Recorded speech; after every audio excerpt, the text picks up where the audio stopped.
Right now, light is hitting your eyes. From your screen, from the lamp in the corner, from the stars outside if you can see them. And here is the part that should stop you cold. Some of that light left its source before your grandparents were born, before civilization existed, before humans walked the earth at all. The star that sent it, it might not even exist anymore. You are, right now, looking at the past. And not just a little bit of the past. When astronomers point the Hubble Space Telescope at a patch of sky that looks completely empty, just a dark square about the size of a grain of sand held at arm's length, they find thousands of galaxies, each one containing hundreds of billions of stars, and every single photon of light in that image has been traveling through empty space for millions, sometimes billions of years, just to land on a sensor the size of your thumbnail. That image is not a picture of space. It is a picture of time. To understand why this is strange, you have to understand something about light itself. Light travels fast, faster than anything in the universe. About 300,000 kilometers every second. That sounds like it should mean instant. But the universe is so absurdly large that even at that speed, light takes serious time to cross it. The sunlight warming your skin right now, it left the sun about 8 minutes ago. You are never seeing the sun as it is, you are always seeing it as it was. Think about what that means for a moment. If the sun vanished right now, just switched off, gone, you would not know for 8 minutes. You would sit there, sunlight still on your face, completely unaware. The signal that something catastrophic had happened would be racing toward you at the speed of light, and you would have absolutely no idea. For 8 whole minutes, the world would look exactly normal. That is already unsettling. But the sun is our closest star. What about the others? The next nearest star to us is Proxima Centauri, about 4.2 light-years away. That means the light arriving from it tonight has been traveling for over 4 years. When that light began its journey, you were a different person, 4 years younger, in a different chapter of your life. And Proxima Centauri is basically our next-door neighbor on cosmic scales. The stars you see scattered across the night sky range from a few light-years away to hundreds. When you look at the constellation Orion, you are not seeing a flat picture. You are seeing a time collage. Betelgeuse, the red star at Orion's shoulder, sits about 700 light-years away.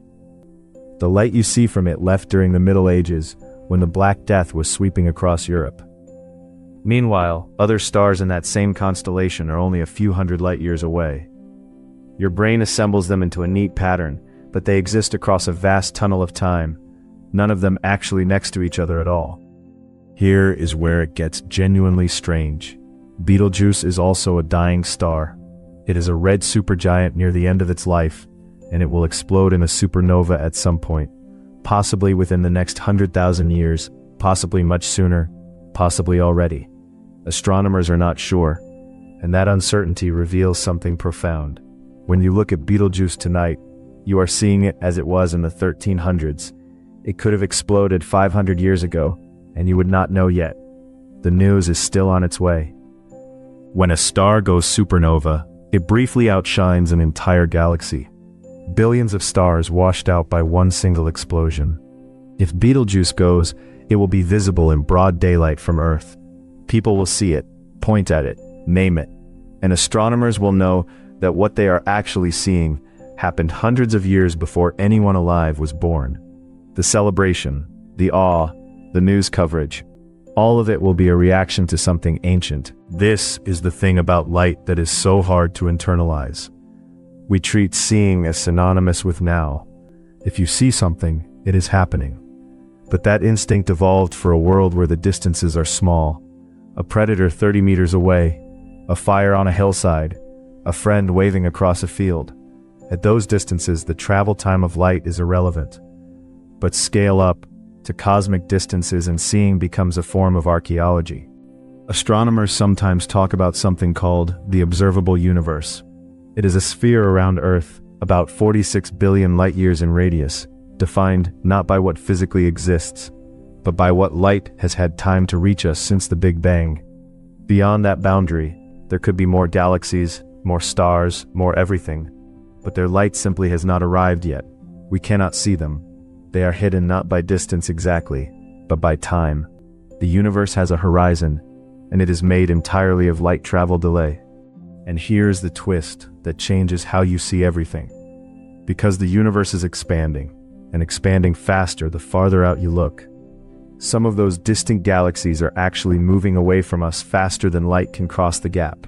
Light left them billions of years ago heading toward us, and those galaxies have since moved so far that we can detect the ancient photons, but the source is now completely unreachable, even theoretically, forever. We are seeing light from places we can never visit, from sources that no longer exist in that form, from a universe that has already changed beyond recognition. The Andromeda Galaxy, the largest galaxy near our own, sits about 2.5 million light-years away. The light reaching your eyes from it tonight began its journey before modern humans existed. When those photons started traveling, Homo sapiens had not yet evolved. Neanderthals had not yet evolved. The creatures that would eventually become us were something else entirely, living on a very different Earth, completely unaware that a galaxy's worth of light was already in transit, heading for eyes that did not yet exist. Let that image sit for a second. Those photons left Andromeda 2.5 million years ago, crossed the void, survived the entire history of human evolution, outlasted every civilization, every war, every invention, and they ended their journey tonight, in your eye. You are the destination that 2.5 million years of travel was always moving toward, even though the universe had no idea you would exist. There is something almost intimate about that if you let yourself feel it. But now we need to talk about the really unsettling part. Because everything we have discussed so far assumes the stars we are watching still exist. Many of them do, but some do not. A star 1,000 light-years away that died 500 years ago is still sending us light that has been traveling since before it exploded.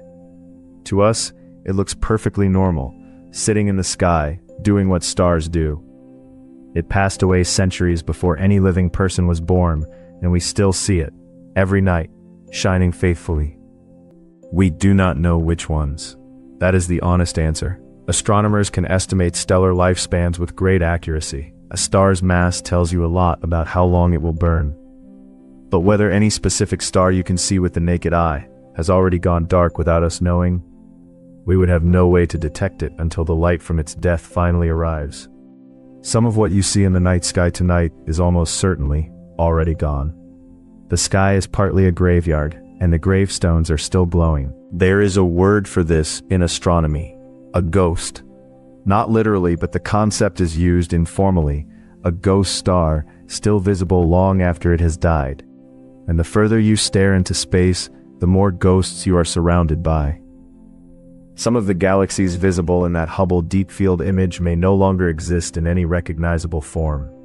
They have merged, been torn apart, collapsed. We are watching their ancient light and calling it a view of the universe when really, we are watching the universe's memory of itself. Now, here is the mid-video twist, the thing that reframes all of this. It is not just starlight. Light from everything takes time to reach you. The light bouncing off this screen took a tiny fraction of a nanosecond to reach your eyes. The light from a person sitting across from you at dinner left their face a fraction of a nanosecond before you perceived it. You have never seen anything in true real time. You have only ever seen the past. At human scales it is so small it is meaningless, but the principle is exactly the same. You are not perceiving reality directly. You are perceiving light that has already left its source, processed by a brain that takes additional milliseconds to construct your experience of the present moment. Neuroscientists have shown that your conscious experience lags behind raw sensory input by a small but measurable amount, which means your sense of now, the vivid, confident feeling that you are experiencing this instant, is itself a slight reconstruction, a story your brain tells you about a moment that has already passed. The universe is not just delayed out there, it is delayed in here too. Physicists sometimes say that the past is the only thing we can ever observe. The present is a theoretical boundary, always just beyond reach. By the time light leaves an object, travels to your eye, is converted to a neural signal, processed, and becomes a conscious experience, the object has already moved fractionally into its own future. We are all always, chasing a universe that is always one step ahead. And we almost never notice, because the lag is so small at human scales that it never causes problems. When you look up, the lag is not nanoseconds. It is years, centuries, millennia. The night sky stops being a view and becomes a time machine you did not build, that you cannot control, but that you get to use just by opening your eyes. You are not looking across space. You are looking back through history. Cosmic history that dwarfs everything human beings have ever done or thought or built, compressed into a few photons hitting your retina. There is a philosophical implication worth sitting with. Every civilization that has ever existed looked up at some of the same stars you are seeing now. The ancient Egyptians, the Greeks, the Mesopotamians, the light that fell on their eyes from Sirius or Vega or the Pleiades was older than their entire civilization. They worshipped some of those stars, built temples aligned to their rising, named their gods after their movements. And the stars they saw, in a real and technical sense, were the same ghosts you see now, just slightly younger versions of the same ancient light. And consider the flip side. Right now, 25 light years from Earth, the light from our planet, radio signals, city glow, even the faint reflected light off our atmosphere, is arriving at a star called Vega. If anyone or anything there could detect it, they would be seeing Earth as it was 25 years ago. They would see the light signature of a civilization that had not yet invented the smartphone, that was just beginning the age of the internet. Our past is already their present. The universe is full of delayed messages, and we are both the sender and the receiver.